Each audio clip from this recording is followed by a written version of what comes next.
friends, welcome to another Rush Royale video. Today we will be talking about talents, everything you need to know about the talents that are in the game right now, but we're also gonna talk a little bit about the new update coming and the new talents for the 3 new units, including Boreas, Engineer, Magic Cauldron.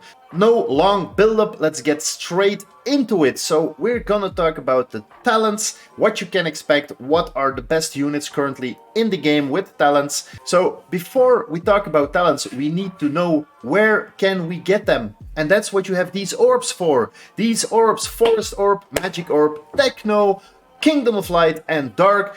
They are the factions in the game and each faction has these orbs. You need to get those. Where do you get them? You can get them by completing the season pass. You can get them by climbing in the trophy ladder. Like every now and then there is a slot with these orbs in them.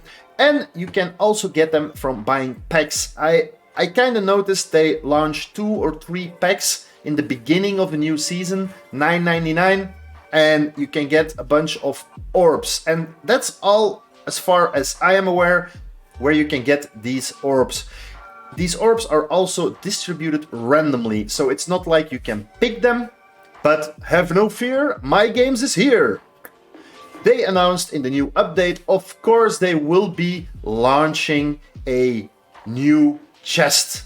It's to help us, guys, it's to help us to make it sure that these orbs are less random and we get to pick which orbs we need.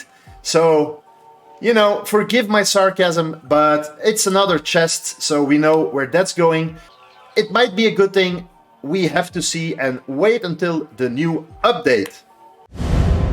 Subscribe now. Cold Mage. Let me start off by saying this is probably the best Cold Mage we ever had. It's basically a combination of Cold Mage, Frost and Snowflake. That being said, those are the positive things. The negative thing is maybe Freeze isn't the best in the current meta. So let's go over the talents we have available. So we have Deep Freeze. Every 15 attacks, the Cold Mage freezes monsters for 4 seconds, okay? Slows the target by an additional 5% on top of the max amount. So if your max amount is a 30% freeze, I'm guessing this makes it a 35% freeze. This talent is called Fierce Cold. We have Heat Leak.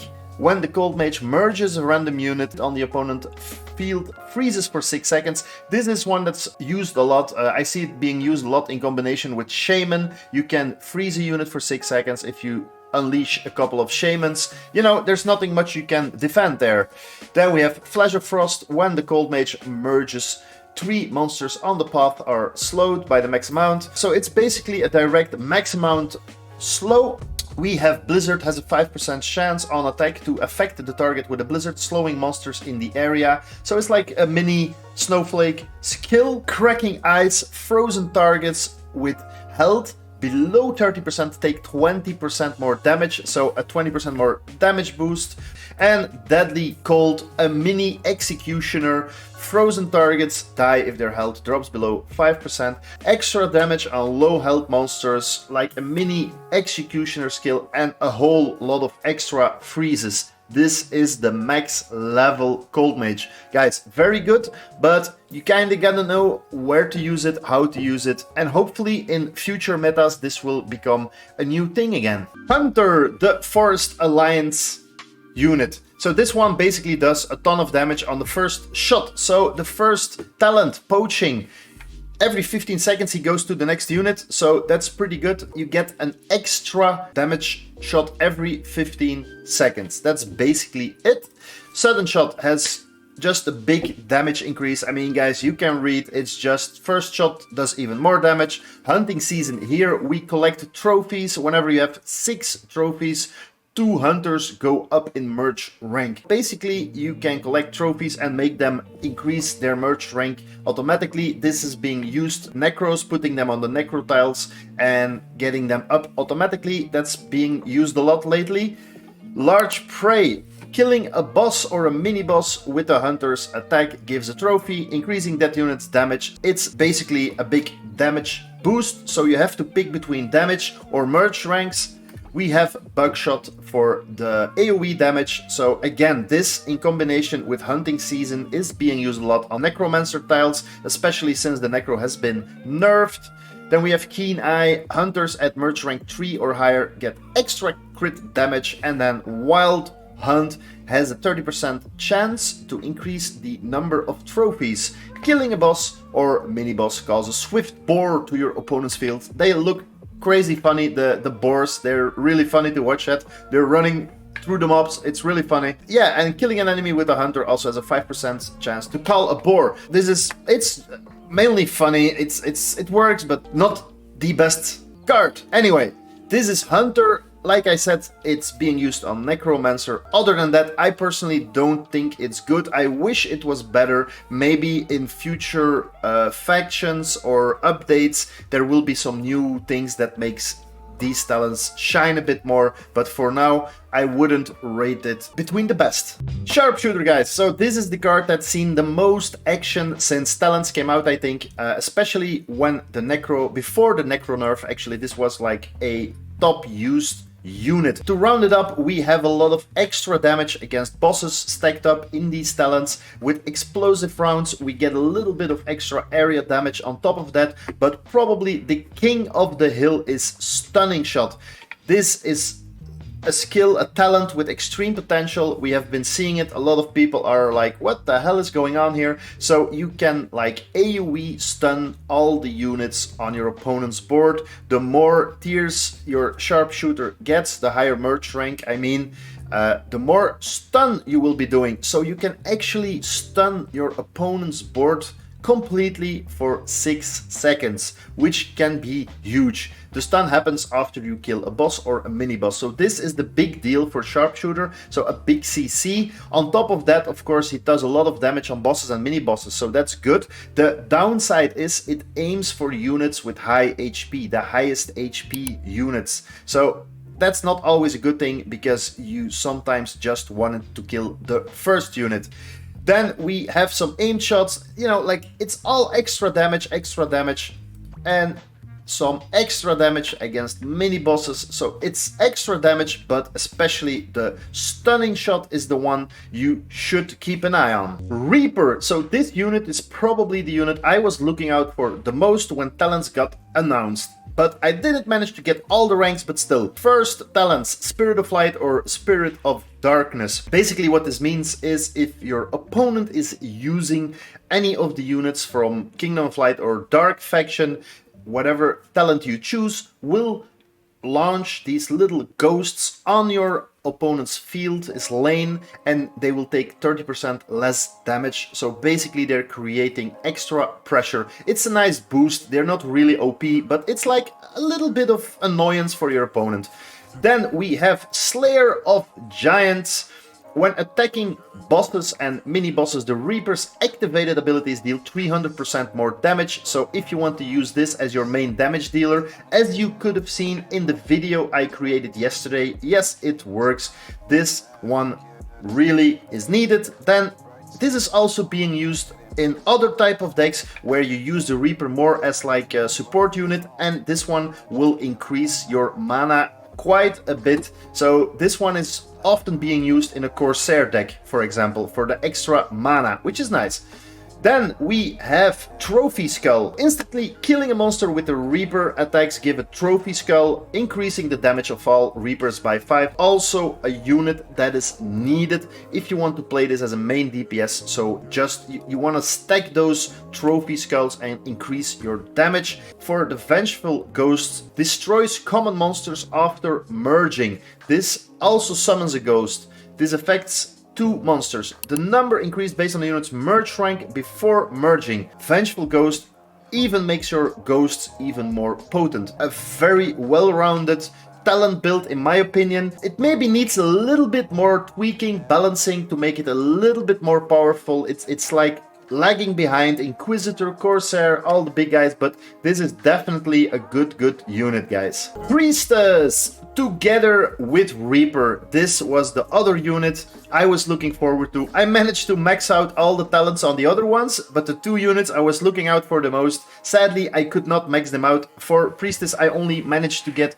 2 tiers. I have seen some nice stuff, and I have the feeling not many people have the maximum amount of tiers for Priestess. But anyway, let's go over them. So we have Prayer for 2, the dead or merging of a Priestess has a 15% chance to give mana twice.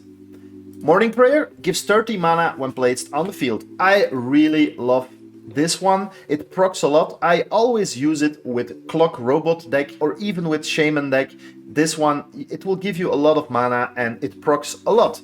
Then we have Gift of the Heavens. There are times when I use this skill, it's the one that creates these blue markers around the tiles on your field. Sometimes I have like 5 or 6 of these blue tiles on my field, and if you merge on them, you get another mana increase. It's really powerful. Then this one, Protection from Curses. If it's like a Shaman heavy week, you could use this, but for me personally, I didn't see the point of it. Also, maybe another good way of using this, I don't have the other talents, but when you're using this one as a damage dealer, yes, you're hearing this right, Priestess as a damage dealer, it really works nicely. You definitely want to try this one, especially in Shaman heavy weeks. Then we have Sisters in Fate. This is the unit you want to use when you can use Priestess as a damage dealer, so it's a damage stacking ability. Power of Light. After receiving any mana from a Priestess, all Priestesses on the field receives a buff for 4 seconds, increasing their damage, so also a big damage buff. I sadly was not able to test this, so I feel it's a feeling that Sisters of Fate would be a little bit better. And then the last one, Bolstered Faith. Receiving mana from the Priestess increases the attack speed of units on the field by 15% for 5 seconds, and the Priestess also speeds up by 30%. This is also pretty nuts, guys. It gives the other units attack speed and also the Priestess. I can't wait to get these talents and test this out, because I think it has a lot of potential, but I also think a little bit like in the case of Reaper that it might be slacking behind in damage a little bit, but I don't know. I wasn't able to test it, so I'm really looking forward to this. What about a roundup? Let's make a little summary about these talented heroes. Let's start with the bottom one, in my opinion. So guys, this is my personal opinion. If you don't agree, please leave a comment and tell me why, but I think it's a fairly estimated guess. So let's start with Hunter. I think Hunter is the most underestimated one of all the talented units. It reads well, I have it maxed out, but I can't get it to work. Since the Necro nerf, you kinda can use it on the tiles, but it's not that big of a deal. I don't like it that much, so I think it's underperforming.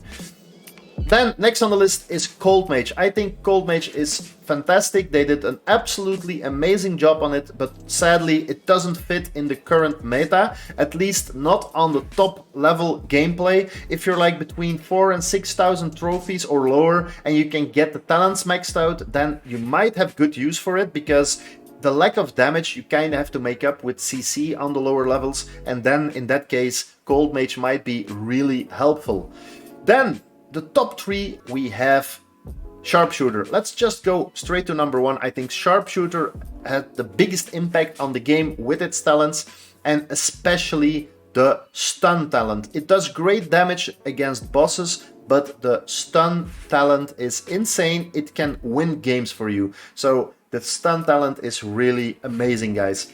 That leaves us with Reaper and Priestess. So Reaper is also pretty good, but the only downside is that, you know, it lacks a little bit of extra damage. It's below Inquisitor, it's below Corsair, so it kind of needs a little boost in damage or a little bit more balancing slash tweaking, but also very fun to play. You can also use it somewhat as a support unit for getting extra mana, as we explained already. And that leaves us with Priestess. I only have the tier 2 talents, so I can't really judge it, but I use it in my Shaman deck, in my Clock deck, because it gives me a lot of extra mana. instead of Summoner. So I really like it with the talents I have. And if I would have all the talents, or at least the tier 3 talents, I could even use it as a damage dealer. But I cannot, so I can't really judge the damage potential, but I think it's really there. But from what I've seen, it might also be lacking just a little bit, like we are seeing with Reaper. But definitely also a good unit. It's a lot better than what Priestess used to be, and you can actually viably use it now. So that's it. That's the summary for the talented units. I hope you learned something. I hope you enjoyed. Now, there's only one thing left for us to do. Talk about what's coming in the new update. Let's get straight into those talents. 3 units will be getting talents in the new update that is expected the beginning of February. Let's get started with Boreas, the legendary unit. This one is getting basically a damage boost and also a control boost. So you will be able to choose between massive damage or controlling the opponent's board. We didn't get much more info than that. We also have no idea if legendary units will be, the talents, you know, will be working the same as the normal units, because if you need to get a level 15 Boreas for that last talent or any legendary unit, that's gonna be crazy, guys. For some people impossible, and for most people, if possible, it's gonna take ages. Other than that, they're also saying that the level 15 talent will allow you to speed up the opponent's monsters in PvP and slow them down for your partner in co-op. So yeah, that's basically it. A lot of people are saying this will be OP with Shaman. I don't know. I think it might be interesting for Clock, so we will have to see about that. So let's get on to the next one. Engineer, the next one on the list. So Engineer has been like a unit always popular with beginning players, newer players. It had its glory times at some point where it was really strong. They nerfed it again. It's been all over the place. Now it's kind of stable. You can do decent damage with it. It cannot compete with the top units for 2 reasons. Lack of damage, and all the units have to be stacked together to perform optimally at a decent merge rank. So the moment you kind of take away a few engineers and you can't get them back right away, you will be dealing a lot less damage. And on top of that, there's a lot of board manipulation, by example Bedlam or Shaman. That's also very vulnerable for an engineer. Now what they're saying here is basically engineers will be built, the talents will be built on, again, teamwork and making the engineers work together even better. So I read 2 important things. I'll read the sentence. When they first appear, engineers will produce parts that improve other engineers on the field, and these parts, they will provide protection and increased attack speed. So guys, protection, that's interesting. If they really protect the engineers, from example Shaman or Bedlam, this might be really interesting. And extra attack speed is just more damage. Okay, fine. And then at the maximum ascension level, they will also increase the unit merge rank. So you can get like extra merge ranks, and you can get damage and protection, whatever that means. So I don't know, we will have to wait and see. I am neutral on this one. I don't have great expectations. It might be a little bit better, but I don't know. Let's move on to the next one. Last on the list, Magic Cauldron. This one is quite interesting. It has so much going on. I can't believe it for a common unit. My hopes are not very high. In the beginning, I was like, oh, Magic Cauldron, that's gonna be insane. But let's just see. So this unit, you will have the possibility to create mana. You can steal mana from monsters, killing monsters. You can buff other units on the board. You can increase merge rank. You can do damage. And is there anything I'm forgetting? Like slow. You can slow. So there's a lot of things going on. So that seems a lot in one unit, especially a common unit. I hope there will be a possibility to deal damage with Magic Cauldron. I also think they put this unit because Magic Cauldron, it must be like the unit with the least playtime. I don't think many people use it, even in lower tiers, while you have Vampire or Priestess. I don't think this unit is getting a lot of play. So maybe, with a little bit of luck, they like make this unit crazy now so it gets more play? I don't know, we will have to see. But guys, this is it for the video. I do think talents make a great addition to the game. It creates a lot more variety, so I do hope they will keep them accessible for everybody and that they keep coming so we can do a lot of new deck testing and that they also have an impact on the game, not just like these small things and keep them in the bag. No, impact. We need a lot of variety. So guys, that's it for the video. Thank you. I hope you enjoyed. I hope you learned something. And guys, if you have any questions, just leave a comment down below. Also, please like the video and subscribe, because like 86% of the people watching my videos are not subscribed. So guys, a little subscription will help me out a lot. So thank you in advance, and I hope to see you guys very soon on the battlefield.